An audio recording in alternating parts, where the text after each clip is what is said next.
Everyone, Arshad and our lovely guest here for another Phrases podcast. Today we're going to be talking about Michael and his journey in sitting the GAMSAT and how he amazingly scored a 91 in Section 2. We also have Shabir, who is one of his tutors along the way, and he'll be giving some of his insights on Michael's journey, how that functioned, and everything he went through. But again, before we get into the details of it, let's do a little bit of an intro. Michael, do you wanna tell us a little bit about yourself, who you are, what you do? What's your favorite fruit? You were telling me something about fruit chart. Yeah. No, anyway, yeah, go for it. So my name is Michael. I'm 29. I'm a student at Melbourne Uni. So I'm studying science in my last year and majoring in physiology. I'm a dad. I have a 2-year-old boy. Until now, I kind of spent like 4 years, my early 20s, wandering about the world, learning random things. I was kind of a bit of a bohemian with long dreadlocks. And then I cleaned up and got a corporate job for another 3 or 4 years. And that worked out quite well. So I started to achieve all of the ideas about success that I had in my early 20s. Was doing quite well financially, but after the birth of my son, I kind of had a shift in what I understood success to constitute. And I realized that what you have or what you do for yourself doesn't make you great, but what you do for others does. And my sister was a nurse, and around the same time my son was born, she happened to head over to London to nurse her dying friend to death. And I was kind of struck by the significance of what the healthcare profession does for people.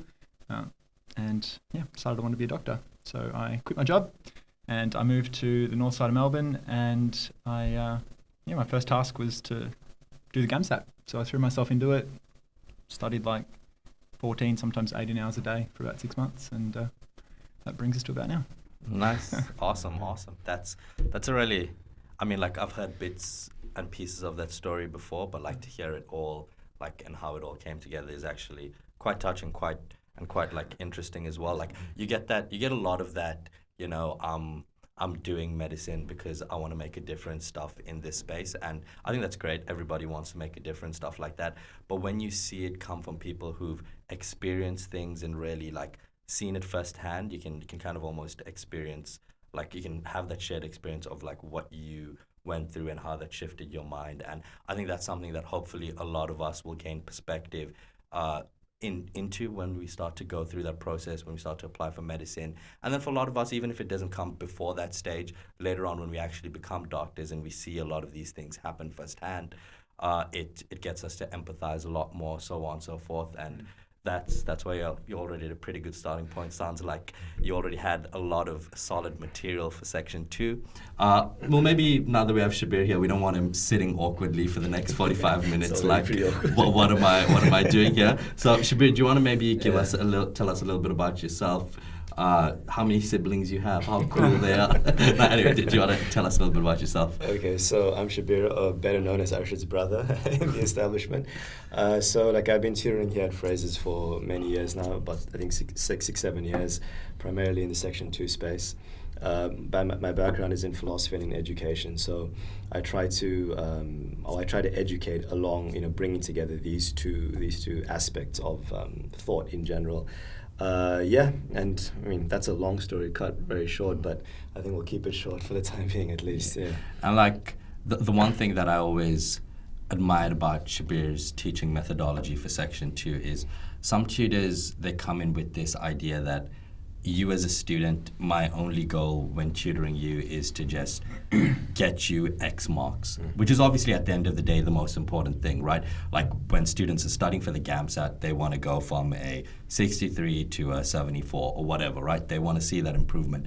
But one thing Shabir has made sure we always incorporate into the way we teach at Phrases is we're not just getting students the mark, but we're actually giving them an education and teaching them how to understand, right? It's not, we don't like, you get a lot of people out there that tell you can fake your way through Section 2, and you can. That's true. But we don't want people to be faking their ways through Section 2s. And that's why at the end of the season, I always get students who send me the classic emails like, thanks for all the help, the mark came out really well, but you also changed my life and you changed me as a person. And I'm like, well, that's cute. I'm like, it actually really is touching. So that's one thing Shabir really brings to the team. And thank you for that, Shabir. I second that. That's the first time this guy's life has ever said he admires anything about me. So Come on. Just this room is revealing too much. I sent that email to Shabir, and I meant it. I did. I definitely felt that my GAMSAT preparation stopped being about the mark halfway through. Like the back 3 months at least, I just did not care about the mark anymore. But I did care about perfecting my understanding of what the task required and fulfilling on what the task was inviting us to do. And I really felt, particularly as a result of Shabir and the way he would provoke my thought and understanding of the world in order to help me write better, that I had a massive shift personally in the way that I comprehend the world around me and how it works. And that's something that I'll take beyond the GAMSAT, which is more valuable to me than the mark, frankly.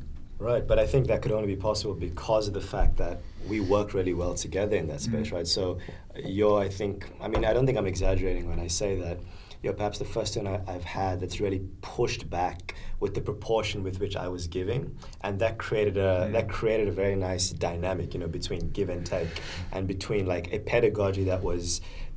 It was feedback receptive, but immediately so. You know what I mean? So it was constant. It was we were in marching step, constant marching step, and that was very useful. That was very nice to see. And like I said, I even told him later on, I appreciate the fact that you really kept me on my toes, intellectual toes, so to speak, so that we're just constantly pairing with each other. And then I learned things, and you learn things, and I learned things about the way in which I need to teach things. You know what I mean? And that was very important as well. So yeah. Awesome. Anyway, before this becomes a cute little date between you two, let's bring it back to what people are here for, the juice, which we're all focused on all the time. Anyway, Michael, we're going to get, for everyone at home, we are going to get into the specifics of it towards the middle of the podcast, but obviously the context is super important. So you've talked a little bit about yourself as a person, why you wanted to do medicine, so on and so forth. You did mention you spent quite a bit of time studying for the GAMSAT. Do you want to tell us a little bit about your GAMSAT journey itself? What was that process? What did it look like? What exactly happened? To say the same question in 3 different ways. Thanks, appreciate that. I got it on the 3rd time, so lucky I did. I throw myself into everything that I do quite obsessively. I have unusual amounts of energy. So the first thing I did was just background research and kind of obsessive reading about the GAMSAT and just getting different people's ideas. I kind of made a plan pretty early on, which I didn't follow, but I very naively thought that I was going to catch up on all the Section 3 stuff I needed within 2 weeks, which took 3 months. But anyway, I made a timeline of what I needed to learn. I didn't really have a science background. I knew maths and physics, but not any chemistry. Had never done that even in high school. So a lot of it was getting the background required knowledge. I started my Section 2 prep probably with 3 months remaining. So until then, I had just kind of caught up on Section 3. Kind of gave up on Section 1 pretty early on because I wasn't seeing an uplift, and frankly, I disagreed with the answers once I read them. So I was like, well, this isn't good per pound invested or per unit time invested. So I focused mainly on 3 and 2. And my Section 2 journey was interesting. I had always been a decent writer. 10 years on from high school, I still hear that the Year 12s are using my essays as model responses. So I probably had a bit of arrogance, to be honest, going into it. I don't know, arrogance is not the right word, but overconfidence about my ability to write well. And I had obviously some breadth of experience. I learned pretty quickly that my mark wasn't what I thought it was. So a lot of people telling me that maybe a 60, which I was super surprised about. So that was kind of a reality check, and I hired a lot of tutors. I had 7 in total. Shibir was the last. I read almost every resource and website. I think I analysed 300 or 400 people's essays, and I obsessively looked for the best essays to try and figure out what it was exactly that Section 2 required. It's kind of hard to find good example essays online. We had that discussion. Phrases have 185 in an ebook they've got. There's pretty much nothing else online. So I kind of had to figure out for myself what it was that was going to be a high scoring response. I wanted to get 100 just because someone said that no one could get above 90, and I was like, well, watch me. That's just my personality. So I didn't really care about like it from the sense of I want a good GAMSAT score to get into med. I just wanted to perfect section 2. I kind of became obsessed with it. So yeah, I just consumed every single resource. I just dedicated my whole life to it. It's from the moment I woke up to the moment. Like I'd be down the street in Coles and listening to people's conversations to try and pick words or nice turns of phrase. Like literally, I mean, it was all I did. When I had my son, I'd like listen to podcasts in the background. Yeah. Nice. And so you say you started off with like things weren't as clear as you wanted it to be. At what point do you feel like things started to become clear? When did you start to gain clarity? And what did that look like? And then, did you want to tell us a little bit about that? Too late, man. Like the reason that I got into teaching, or that I wanted to teach and write about my journey and what I'd learnt, is because, not that it was luck, but I had to use way more intuition and like gut feel than I think is reasonable for someone to have to use to get a high score. Like so many people told me along the way that I was doing something wrong, or I had a tutor flatly say that if I didn't do their method, then I wouldn't get into med school. And I kind of had to back myself when I thought that I was right. And even going into the exam, I felt in my heart that I knew that I had correctly approximated what it was that was going to be a perfect response, or a very high scoring response, but I didn't know. And it was nice to get the mark back and get the verification that I had the right idea in my mind. But for a lot of the time I spent, like I was working hard, but I didn't know that the criteria that I was working towards was actually what ACE wanted. And a lot of the times it wasn't. How I got clarity was, again, honestly, like not that that's helpful to people, but instinct. I kept, like I had a massive file, like digital file, and just everything that I learned from tutors. And I kind of was selective. I kept working and getting feedback from people until it was faultless. So I didn't really have, people have this mindset, I think, that there's going to be one tutor that's going to like fix everything for them. And as far as I'm concerned, if there's one thing that you can fault to my essay, it doesn't really matter where that feedback comes from. I just kept working until no one could fault. And inevitably people would say things, but then you've kind of got to balance that with, okay, well, is this person able to write a 90 response? And if not, maybe they're talking to you about, or with respect to their idea of what an essay should be. So you kind of have to have, you have to be careful with what you listen to and what you don't. But I did notice, like I think of like a graph, like if you imagine a graph and the x-axis is a perfect response, as I kept writing, it was like a diminishing sine wave. So I kind of, I'd do this and then I'd overdo it the other way, but I kept correcting. And because every single essay, I'd get a tutoring session or like get 7 people to feedback, and I'd integrate and I'd think about it and then I'd decide this is what I need to change. And because I kept doing that, the changes became more and more nuanced and subtle. And it actually reminds me of a metaphor I used to use with some of my students back in the day. I used to call it, I can't remember exactly what I used to call it. I think I used to call it the pendulum of overcorrection. Like, just a fancy name to say that people have the tendency to overcorrect. Like, the one week I tell them, your ideas are a bit shallow. Next week they go tenant, interception, interstellar, like all fuse into one. It's like, bro, like what's going on? You're not Christopher Nolan, right? And then like the next week it's Teletubbies. It's like no, like find that. But one thing you do notice as the pendulum swings, you get closer to that mid path, which is the correct path. And it's okay to overcorrect as long as you're not doing it to the point where you're losing yourself. You're overcorrecting, you're synthesizing to that thing that you want to be. It needs to be an iterative process. Like you need to make sure that you don't, you need to do everything right that you did last time and isolate one variable at a time, then correct that, and like you add it to your foundation, and your foundation grows. So like Exactly. And that's why, like, even with section 2, like the correct way to learn, whether you're a student who's a 50 going to a 55, or whether you're a student that's an 85 trying to get to a 90, you're always focused on specific things that you can actually learn, right? Not just, I need to write better. Like, I hate it when a student comes to an essay tute and says, teach me how to write better essays. I'm like, yeah, well, of course, that's what I'm here for, right? It's like you need to come in wanting to learn and have specific direction. Sweet. Shabir, did you wanna add anything of value? Not something you often do, but did you? I thought that I thought that compliment at the beginning was like that's the peak. It's going to be all. I know, it's like Shabir is just here purely for us to roast him a little bit. I'm just going to hide behind this thing. It's like what's here. Shabir, tell us. Well, so one thing that did come to mind, like when Michael was speaking, was how in the beginning we would speak about, I think, your essay along 3 axes. Yeah, we would talk about its linguistic components, like how it's put together in terms of the words that make up the sentences that make up the paragraphs, and then we would sometimes I would interrogate a certain word.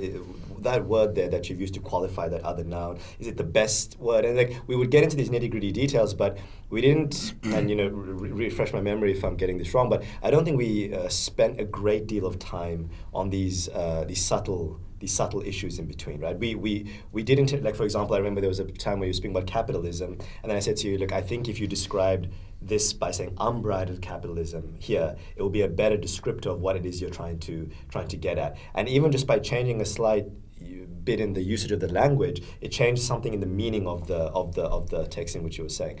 But the linguistic component was one aspect of it. Then we had the content, the actual facticity of what was being said, and the subject matter of what you were speaking about in your essay. And then the third thing we had was the psychometric properties, in which that content with the particular language that you selected to express that content was finally coming to the reader's attention, right, in the form of the essay. So it's like, all right, how does Michael create himself here in his essay such that the Asa Mark, whoever it is who's reading this paper, can see the mind behind the pen, right? That I think there is like a point of specific importance, because I came to you already having a very clear idea about most of it, like the structure and beyond that, ideas. Where I think I gleaned the most value from our discussions should be, it was, yes, the psychometric bit. It hadn't really occurred to me. I just wasn't paying attention to how I position myself to the marker in terms of how they receive me or perceive me, whether they like me. But also how what I was saying, or how I was couching what I was saying, telegraphed to the marker that I don't think anymore at all that Section 2 is a test of your essay writing or of writing. I think that it's an interrogation, or a format in which ASA interrogates who the writer is. And so there's what you say, but then there's layering onto that empathy, compassion, and awareness of the limits to your perception or the validity of what you're saying, and also an awareness of the validity of other perspectives, even if you disagree with them, for example. So anyway, there was that psychometric bit, but also I found a lot that my writing, my concision, or the clarity, became a lot. It was enhanced a lot by the process of the where and when is what you're saying true. So for example, people say things like, in our society, okay, who's our? Which society? When? Are we talking about Chinese people in the 15th century? I don't know. But whereas then I got in the habit of being like, in contemporary Australian politics, or for people between the ages of 20 and 30 in Australia today, then say what I was going to say. So I was very clear about delineating or designating where and when what I was saying was true.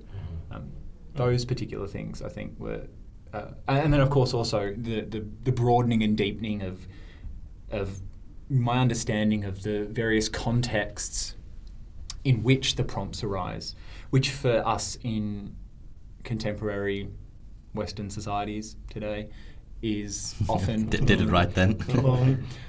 is often things like neoliberalism or democracy or technology, things that are quite ubiquitous and impactful to our lives, and which therefore relate to the prompts, whatever the prompts may be, in as much as the prompts arise from a context which is significantly impacted by those things.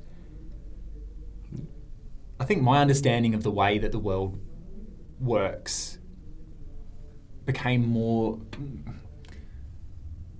thematic, yes, but there are we discussed the grand narrative. For example, there's a grand narrative in the US of like evangelical Christianity, and that there's the promise, of heaven awaits for anyone who's willing to justify or to impose the tenets of that religion or faith on other people.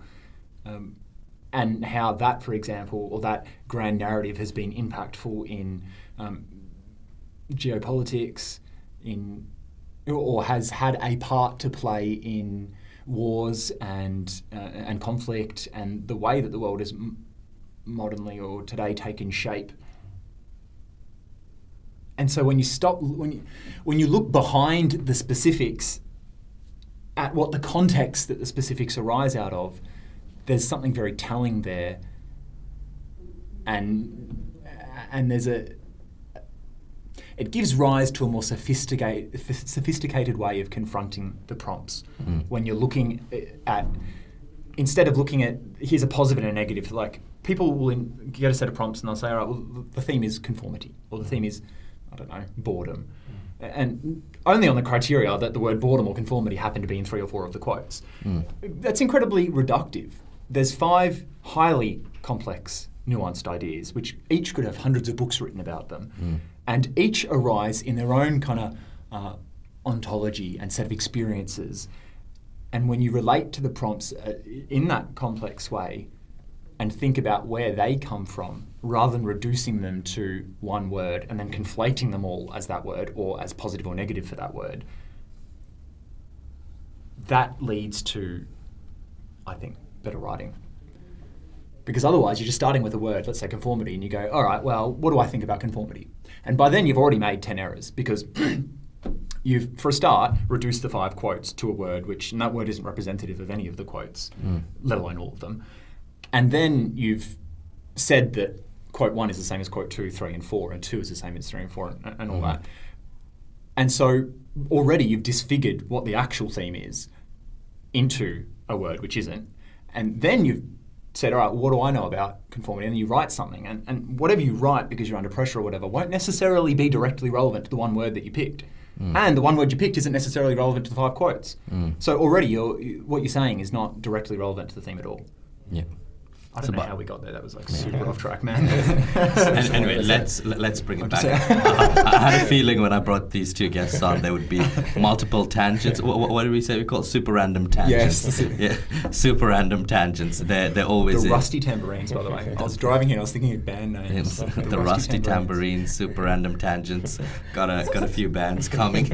Anyway, we'll get to that point later, because that's actually, I think that's some of the stuff I want to discuss when we talked about what actually makes a 90 essay, right? Like you're saying over there, like, again, like, kind of, like, there's a difference between simplifying something to make it accessible to yourself and being reductive, right? A lot of students, in the process of attempting to simplify things so that they can understand it initially and then go back to the complexities, they don't simplify, they become reductive, right? And that's the thing that I think we need to stray away from, right? Having, like, for some of us, we don't need a process of simplification. It's easy enough to just go in and tackle things at that level of complexity that it already exists at. But other people do need some sort of a process of simplification. But making sure that that process of simplification is exactly that and is not a form of reductivism is a super important thing that we need to take into consideration. But anyway, let's pause that, because we're going to come back to, obviously, what makes an essay a 90. That's going to be a focus. Before we get into that, I want you to maybe touch on the end bit of your journey, just as the GAMSAT was coming, what that felt like, what were some of the things you were doing, what was happening, what did that process feel like for it to come and end in a 91, and then we'll jump into maybe some sort of a group discussion of what we think makes a 90 essay. I was focusing on relaxation, to be honest, because, it was COVID. Also, exams were happening at the time, and I had observed in a lot of my peers that they were very stressed. And I've got a thing of zigging when people zag, kind of, going always off beat to what everyone else is doing. So I knew that whoever it was that I was, I don't really understand the scoring process, but I thought of it that, I was being assessed in some way with respect to other people. If only on account of the fact that it was online and it was a novel test format, so they had to mediate it somehow. Anyway, so I I'd studied a lot at the front end though, so I could afford to relax towards the back end. But my idea of relaxation was still quite heavy studying. Mm-hmm. I was doing 2 or 3 essays a week. I was always getting tutoring at least once a week. I think at this stage it was more just a process of my ideas kind of crystallising and sedimenting. But in terms of and then for section 3, I went back and revisited all the questions I'd got wrong and thankfully got most of them right this time. With section 2, by that stage I was feeling very confident in my writing. It was more just practicing to keep myself, like keeping the, it's like you keep hitting the tree in the same spot, eventually it falls down. Mm-hmm. So just keeping pace with the kind of rhythm that I'd built and the momentum, and but really trying to relax, because if you're unrelaxed, your writing's not going to be very good. More specifically, what was different between before and after I started working with Shabir was, I think a lot of it was deepening the philosophy and evidence, like coming to develop better ideas.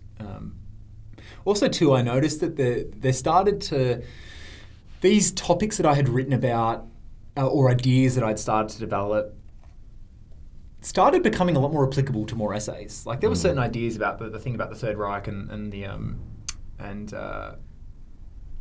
people's infinite preciousness cascading into a brutal homogeneity.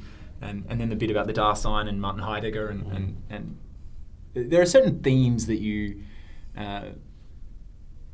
deepen your understanding of, and in doing so, see their connection to a broader range of topics. So I did feel by then, and I actually had a mind map.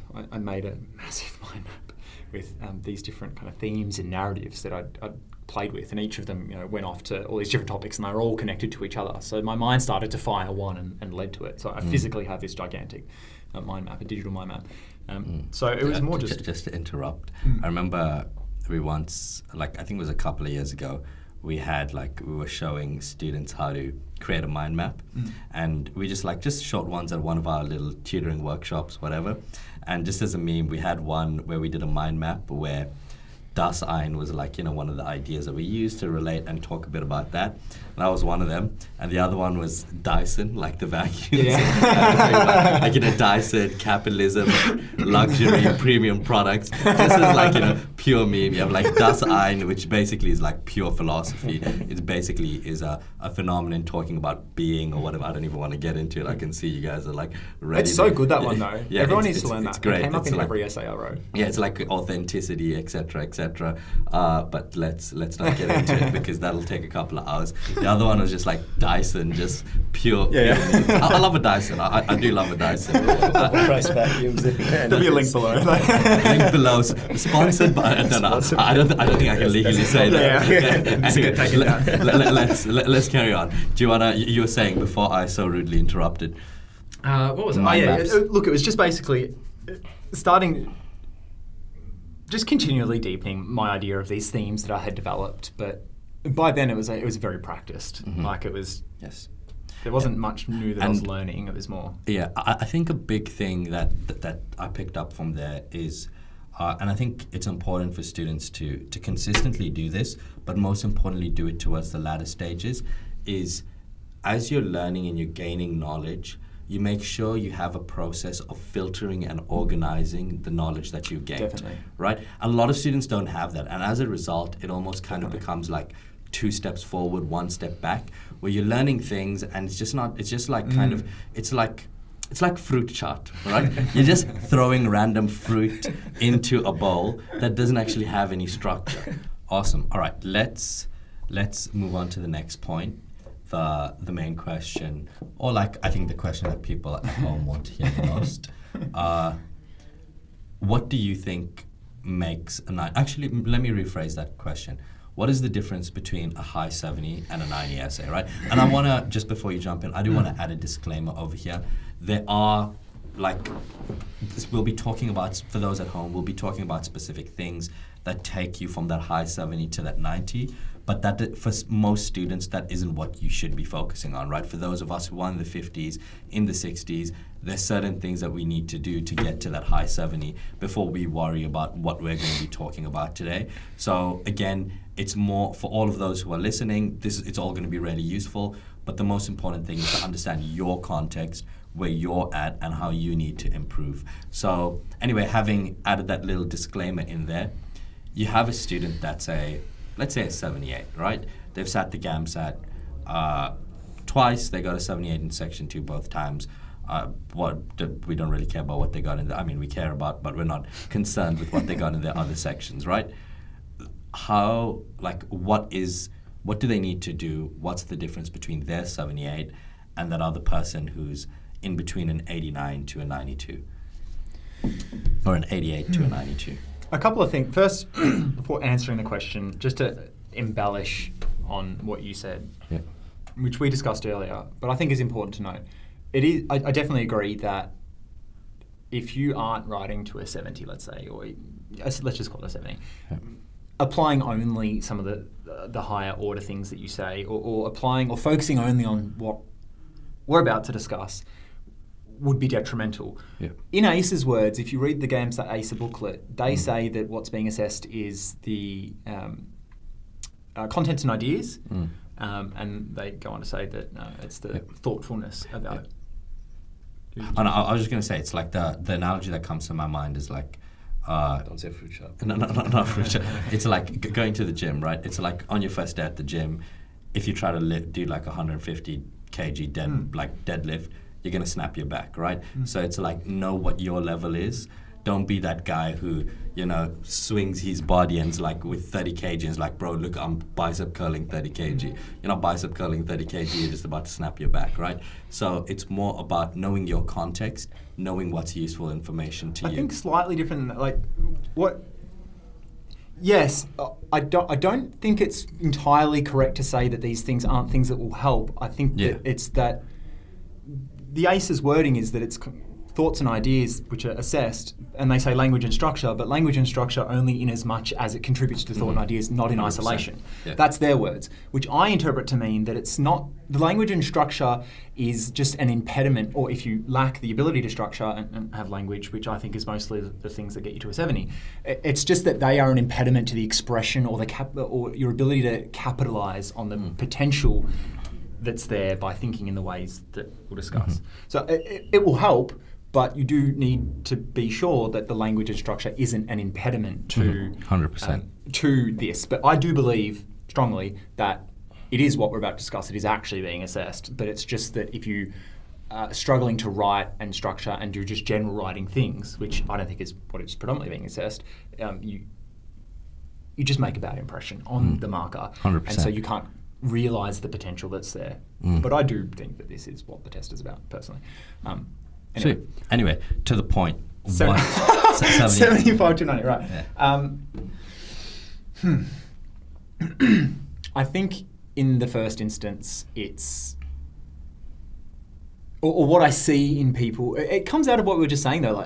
People have a conception that, or an idea that what is being tested is good writing, and their writing tends to be, in my experience, devoid of this idea of it being a psychometric test. And by psychometric test, we mean that there are certain qualities that I think that ACER is provoking in or looking for, which are things like, what are they? So fallibilism, which is essentially the position that I think I'm right, but I could be wrong. And I think you're wrong, but you could be right. And linked to that, the idea of situatedness, or what you have called situatedness, which I have interpreted to be that each of us has an individual subjectivity, which is a lens that we experience the world through based on my gender, socioeconomic status, particular experiences, beliefs. And these things that I have disfigure everything that I perceive so that I don't really ever have a real read. You know when I got it is when we were talking about feminism. And I can say I'm a feminist, but your words were, I lack the ability to empathise, and this necessitates my sympathy. And the reason that I lack the ability to empathise is because no matter how much I believe in feminism, I don't know what it's like to walk down the street at night and be in fear. Because I'm 6'3" and heavily tattooed, and it's just never crossed my mind. So I can imagine, but when you become aware of the fact that you have to imagine, or the fact that you haven't had that experience, shifts subtly my read on the world, you see that there are 8 billion subjectivities and individual perspectives, which are each individually disfigured from the objectivity, but no one ever has a real read. And then when you really think about that more, you go, well, okay, if I don't have a real read, then it might be intelligent to telegraph in my writing an awareness, or write from an awareness that there are limits to the validity of what I'm saying. And how this appears, or how it specifically doesn't appear, is you'll often see, particularly in argumentative writing, people very forcefully, almost sometimes demeaningly talk about the opposing view. Or, this is flatly wrong. Or they talk in very unequivocal terms. But whoever said that might have had 40 years of expert experience that goes into what you think is a wrong view, and you're kind of saying to the marker that in 30 minutes on an unprompted topic you know better than them. And that's not a very good position to be writing from. So when you start to layer in your awareness of how your subjectivity limits your perception, but also then, as a result, you start to not inflate, but at least be aware or acknowledge that other people's views are, if not valid within your ontology or experience, that are valid within their experiences, and that neither are better than the other. So there's the fallibilism, the situatedness. The way I've always communicated that phenomenon, that idea to my students, is through the term nuance, right? And like, your essay has to be nuanced. And I think, I'm not too sure if that's the word that you use, but I try to explain that concept that you're talking about. And obviously there's heaps to it, but at like the most basic level, it's making sure you don't say something like, this is always the case with this. It's like recognizing that the nature of the world is that things are multifactorial, right? And I've always told my students, especially students at the, like, not looking to get in the 90s, but maybe looking to just score in the 70s, get from those 60s to the 70s, is you don't need to talk about every factor. You can just talk about one factor in your essay, but the way that you talk about that one factor, the essay has to recognize that it is one factor amongst many, right? Because like, who's going to write about every factor in an essay, right? You write about one, but the essay recognizes that they're multiple, right? And I think that's important. But anyway, you're saying fallibilism, that's a really good one. Well, they're kind of interrelated. So there's fallibilism, situatedness, I think, which I've also, it's kind of objectivity, or it's having altitude over the issue. Yes. So you see it, you see your view, you acknowledge there's other views, and you're not necessarily saying one's better than the other. It's just, here's something, here's a view.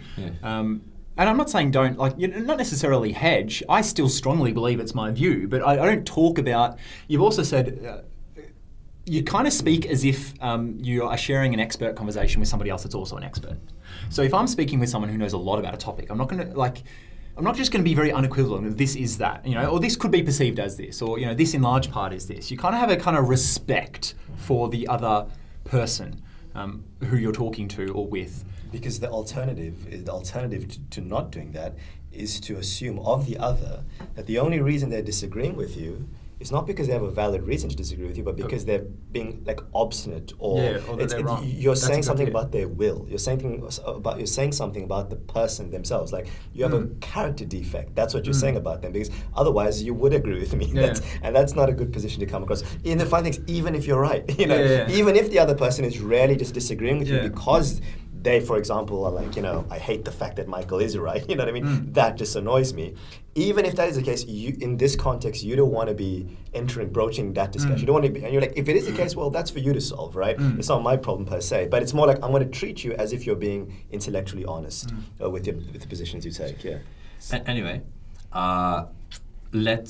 so you mentioned a couple of really solid points. Again, we're not going to be able to discuss everything that makes a 90 essay in a 45-minute podcast. That's fair enough. We'll be talking about some of the other stuff, some of the future podcasts, other stuff that you can look into later. Maybe, Michael, do you want to touch on maybe one more thing that you think is really pertinent to this, and then we can maybe into one that's not for Fred. To be honest, he probably should have answered that question because I got that from him and he knows it better than me. But there are other things, two particular broader themes that I think are essential, which I kind of came up with from elsewhere. One of which is the way that you confront or address the prompts, which I'll try and give in short form because I sense that we're running out of time.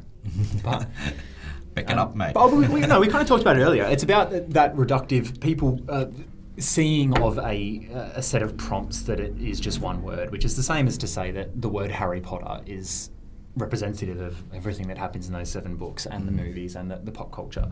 So when you address each point as a valid and highly complex and nuanced and sophisticated idea, and not that they're all the same as each other, and not that it's positive or negative,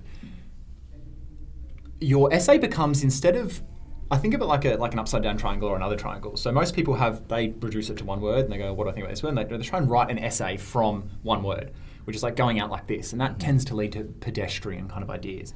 What you want to do is, once you've appreciated the complexity of the prompts, what I personally do is rewrite each of them in my own words, or interpret them as if a friend said, I don't get that, what does that mean? And I do that. I kind of didn't do it in full towards the back end, but I always did at the start. Once you've appreciated the complexity of these issues, it becomes a focusing to a narrow point. Your contention becomes, or your introduction kind of deals with less and less of the topic until your contention is a single strong opinion on that. And the essay then becomes a funneling down rather than that. And so I think that the way that you initially deal with the prompts sets the ceiling value for the essay. And the way that you then deliver the essay allows you to realise on that potential. So I think that was one, is the quote interpretation. And the second would be, at a minimum in the way I do task A, which is an expository or an argumentative essay, is to think about what I call the ontology of task A structure, which essentially is, if I deconstructed the whole essay, what it could look like is, I don't know if you guys have heard that old, is it Aristotelian logic that all philosophers are mortal. Yes. Socrates is a philosopher, therefore Socrates is mortal. So you set up two premises, which, if true, necessarily mean that the conclusion is correct. And so my contention becomes the conclusion. And my essay is essentially a well-designed coup or a trap, wherein so I've got the prompts, I've understood them in complexity, I narrow down the dimensions of the issue that I'll be dealing with specifically. I have a single strong opinion on that issue in my contention, which is the tip of the spear. In order for that contention or idea to not be true, I won't say true because that it goes back to that kind of objectivity piece. I'll say valid. Plausible, that's good, thank you. In order for that to be a plausible conclusion, what are the two premises that if true, would necessarily imply that, or say, whatever, that... Imply the plausibility of that, right? Yeah. Thank you. You're good at this. And so my topic sentences then become those premises. And the function, or the reason, so the reason for the introduction being there is simply to address I need to tell you what I'm going to talk about. And I can't talk about the whole issue because it's very complex, of course. So I'll talk about this dimension of the issue. And at that dimension, I'm going to deal with this thing. And then I may as well have an opinion because that's the reason I'm writing to today. Why would I write if I didn't have an opinion? So I give the opinion. And then the reason for the topic sentence being there is I need to set up a premise to prove. And then my premise requires proof, and so to do that, I'll then give not just an example, because an example isn't logical proof. It's just an instance. There could be a counterexample. But I will investigate the issue, however you like to do that. There's certain ways I can talk about later, but I won't because we're running out. But I make it such that the issue is reasonably valid, at least or in the constraints that I have and the time available and the resource available. I've done, I think, a sufficient job of making the marker believe that that's valid or reasonable or plausible. Yeah. And then once I do that with topic sentence 2, the conclusion inevitably becomes, well, given premise 1 true and given premise 2 true, it naturally follows that my contention is true. And if you've done this well, it becomes mic droppy enough that, like, you've so thoroughly and linearly and sophisticatedly made your point that it becomes almost necessary now to then go into what we've discussed earlier about the psychometrics, about I imagine kind of like if there's an old martial arts master and he was like maybe not dressed as one, and then like some young upstarts try to pick a fight, and it's just been completely like flattened by this master. It then becomes graceful to pick them up from the floor. So in that way, it's kind of hard, and then it changes to soft in the saying, look, this is one view. It's limited by my experiences, ideas, beliefs. There are certainly other views. They are valid within their ontologies. Yeah. And then finally finishing on, even though there are diverging opinions, there is a possibility of cohering these opinions or views into a way that we can progress the issue. So I say there's neither are necessarily true. Well, not necessarily that, but I say we're not always going to agree. We don't need to always agree. If we can simply agree on, and then I find a small thing that both sides can agree on to make progress, then we have an impetus for further discussion, whatever it might be, and end on a recommendation. So I think that what I don't see others do, in summary, is think about how there's a reason for every part, or a functional purpose of every sentence in the essay, and I should ideally, if it's a good or well-designed argument, be able to just strip out the whole essay to your topic sentence 1, topic sentence 2, and contention, such that the whole essay has a logical backbone. And then, because that's achieved the function of making my point, I then have some spare room in the conclusion to layer that or couch it in a softened, mature, objective awareness of my subjectivity and the limits to what I've said, and also the validity of other people's opinions. Yeah. Nice. That's awesome. I mean, there's heaps there, right? Yeah. That's like. That's a good 8 to 12 weeks of essay tutoring smashed into one. Again, one thing I will add over here is that there's a lot that's said. It's all really useful. Rewatch it, take it at a stride. The other thing as well is there are heaps of other resources that we have that are for students who maybe want to get to this level before feeling like they need to access some of this stuff. Feel free to reach out to us, myself, Michael, Shabir. We're always here to have a chat and see how things are going. Very quickly, Shabir, before we tie it off, you've tutored heaps of students, right? 6-7 years. You've had students who you've taken from low 40s to mid 50s, right? 15-point improvement, super difficult to do, super impressive. At the other end of the spectrum, you've had students that came to you and they were already probably like an 80 or like even like mid 80s, and you took them to that 90. Right? So you've experienced a really wide spectrum of students, right? So within that, like, do you want to maybe give your thoughts on when you experienced Michael's essays, what stood out to you as being that this student, this guy over here, this unit is going to be is different from the other students who I've had? I'm sure you've had multiple students that have got 80s, right? What differentiated him from those that had like an 83, an 85, a 78, an 87, something like that?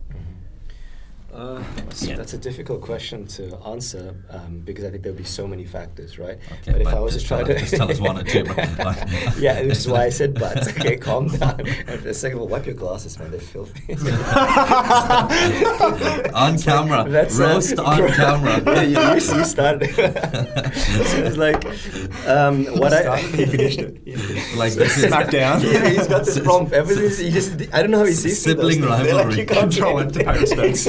Exactly. They're filthy beyond anyway. I'll say I think a particular thing that I noticed with Michael was that he mentioned around the beginning, right? Like he has this energy, and he brought that energy to the tutes. So whenever he came, he was in the driver's seat basically of his own learning. Yeah, I was just the very quiet instructor, just sort of saying, "Oh, just watch out for that. I think this would be good." Da da da da. But the bulk of the pedagogy was self-directed, right? Both in terms of him diagnosing, in many instances, what and where he thought could be better in the essay, and then also asking me and eliciting from me advice and suggestions where he thought they were useful. In addition to me playing the necessarily proactive role that a teacher must play.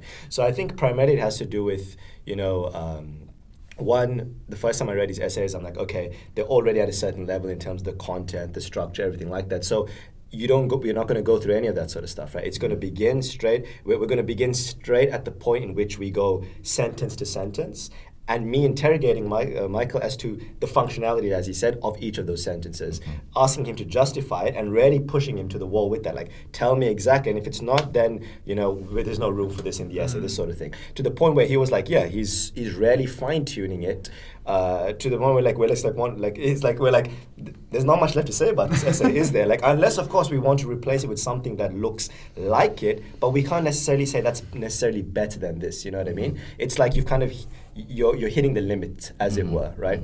They might, of course, in the spirit of editing, there'll always be things that any author would want to add to their writing, right? At some later point, like I'm sure if you go back to any of the essays we critiqued to the point of perfection now, you would go back now and say, actually, wait, now I think I would want to change this and this and this and this. But within those parameters, it seemed like we'd really pushed them to their limit. So I'd say it's a few things. One, it's primarily like, you know, Michael taking the reins when it came to his own learning journey. But two, also because of that sort of very rigorous pedagogical framework we put in place, where we're just interrogating. This seems fine-tuned. All right, let's take it to the tracks and see how it works, kind of thing. I think the two things that I picked up there was reflection and synthesis, right? Like a lot of people, they think that, you know, I'll just meet my tutor, have a 1 hour conversation with them, and I'm done. That's the end of it. That's the beginning, right? You need to spend heaps of time reflecting, thinking about things, organizing the information, and then taking that information and actually synthesizing this, right? And one thing I've always told a lot of my students, and I think it's the thing that we talk about a lot at Fraser's, is you're given a piece of information.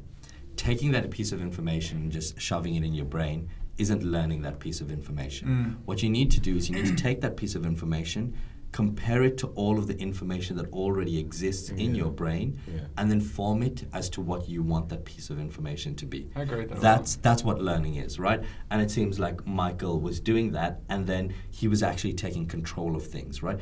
Rather than just having heaps of random crap in his mind that he can just pick and choose from, he actually had well-formed thoughts, right? My whole week would always be about, like, whatever got picked up in the tute, I would then go away that week. I mean, like, I'd do extra research, whatever I needed to do, but once I'd identified an error, the whole week was about learning how to fix it. So I came into the next essay with that having done. So I agree, definitely there was work inside the tute as far as him showing me things I couldn't see, but then work I did every week outside. And like, I think it's very different depending on your level. I know, like, some of my weaker students, I give them like a very simple basic exercise. We have 3 different colored highlighters, and you highlight different types of sentences in different ways, and then you think about the value of those different types of sentences. For someone who's at a much higher level, it might be a much more complex activity, but I think this is one that's true for everyone. Reflection and synthesis, honestly, across all 3 sections, is the most important thing.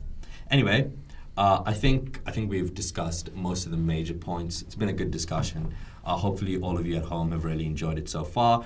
We'll be continuing the discussion now that we've kind of set up a bit of an idea on Michael, stuff like that. We want to talk about a little bit about what we're doing. So Michael recently he started getting a lot more into working in the GAMSAT space after his results came out. Did you want to maybe tell us just a little bit about that, Michael, before I tell your whole story? See. After my results came out, within 48 hours or so, I had over 80 requests for tutoring in my inbox, and I felt frustrated that I had no hope of servicing that demand. And also that there'd be students that wouldn't pay the rate that I'd be happy to work for. So I basically wrote a guidebook. I was like, right, I know a lot, I've learnt a lot, and it felt fundamentally unfair to me that I had to go into the GAMSAT not knowing for sure that this approach or this idea of what ASA wanted that I had approximated was in fact correct.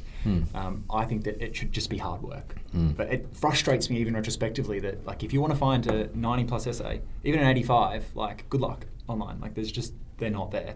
And you should be able to, like, just do that. Anyway, point is, I wanted there to be the resource there that this path that I had beaten could be followed. Not that I just went to med school and, someone else had to do the same thing again. So I wrote the book. It's called The Philosophy of Section 2 Success. It's since been updated or doubled in length based on feedback, and I've chucked in my best essays, so 2 of my best essays, both 90 plus on one task A, one task B. to try and help people understand exactly what it is that I believe ACE are looking for, or which score or can score above 90. And yeah, since then I've had a Facebook group. In like 6 weeks, there's been 400 people join. I work for free in there, so I mark people's essays. I provoke people to think of certain things that are going to lead them on the next step to their success. I spend more time than I should on it every day. I spend hours there helping people. But I like it, I enjoy it. They're learning and they're grateful, and that's nice. And I've just finished writing a book on Task A. So it's 45 pages of just everything I know about Task A, like those kind of things we're talking about, psychometrics, the ontology of structure, just everything that I know. I'm going to do the same thing for Task B, and I'm going to also chuck in there all of my Task A's from start to finish and dissect them, what was wrong and kind of what I was learning, so they can see the journey of not just, I think people have this conception that people that do well on the GAMSAT are like these elite, like insanely smart people. And I had that same conception. Like I was surprised when my result came. But it's definitely doable. It's not like aliens that are just like super nerds. Like I'm smart, but I'm not like a crazy nerd or anything like that. So anyway. So yeah, I'm just hoping, I guess, to be able to provide for people an access, if they're willing to do the work, because you're not just going to read a book and then you're sorted. That's not how it works. You're not just going to pay for a course and you're sorted. You do need to do the work. 100%. But I want people to be able to at least know that the goal they're working towards is one that is actually going to score, because I didn't have that luxury. I had to guess that what I had thought was the correct way to approach it was correct. Now you know, and you can just put in the hard work, and yeah, I just think that makes it a bit easier for people. Nice. That's awesome. Sweet. And obviously we have you on because, like, as we would have mentioned and some of you would have seen, Phrases is partnered with Michael, and we'll be hopefully bringing you more content, more material like this. Michael, he's highly focused on a specific archetype of student. Do you want to maybe touch on that a little bit more? What the particular archetype of student you're looking to help is? So I like this. I didn't like one day decide that I just want to see if I can get some students, or I needed another job. I didn't. I just felt this frustration with the fact that there is literally no resources, or very scant resources. I nearly want to say no, but anyway, I'll hedge it for psychometrics. There are very few resources online about how to score above a 75. Everything that is existing is how to score up to 75. So I wanted to clearly answer the question, and that's what that first book I've written does. What is it exactly that separates a 75 from a 90 plus? Because the other thing as well, section 1 and 3 are kind of, well, I think, maybe I'm wrong, I don't know, you know more about it than me, but I think harder to move your score up from the baseline. But I've seen multiple people jump 20 points in section 2. I think per unit time invested, it gets the best return. I say that all the time. Yeah. Like section 1 is probably the lowest yield, or definitely is the lowest yield. Section 3 is like good yield, but probably not as much as you'd see in section 2 like is bananas. Section 2 is just pure and return I'm not on like, investment. It's like Zoom during COVID times. Just chuck a couple of K in there. And also, like,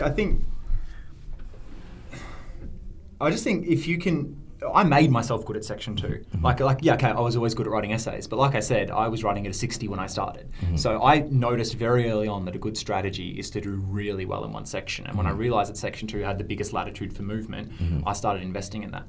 To get a 75 is already the 98th percentile. And honestly, I don't think it's that hard to differentiate yourself from 75 to 90. If you can write it at 75, I can show you how to write it at 90. It's a mindset change. You don't need...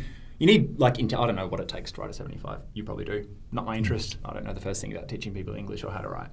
But I do know the mindset shift, or the place that needs to write, or the buttons that need to be hit to get a very, very good score. And if you can write a 75, you can write a 90. So from my perspective, for the sake of that little bit of like fine-tuning there's a massive uplift here for people.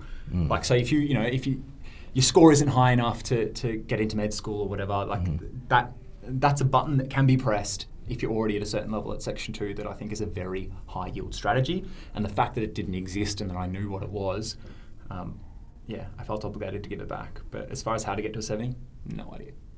That's these boys. Nice. All right, cool.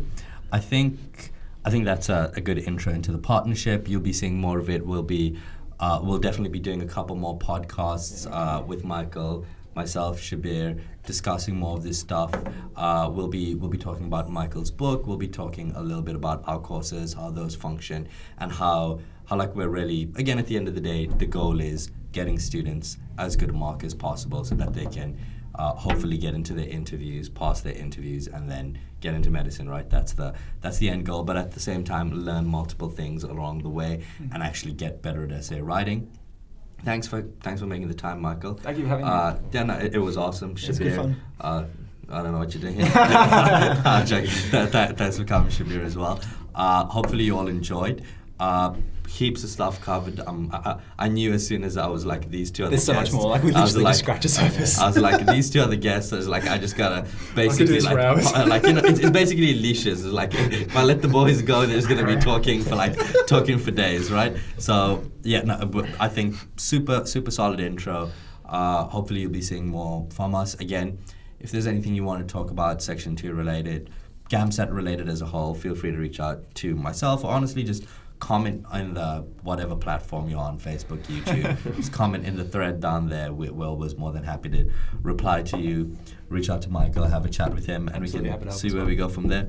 Cool. Cool. Thanks everyone, and Thanks, guys. see you next time. Thank Bye. you. See ya. See ya.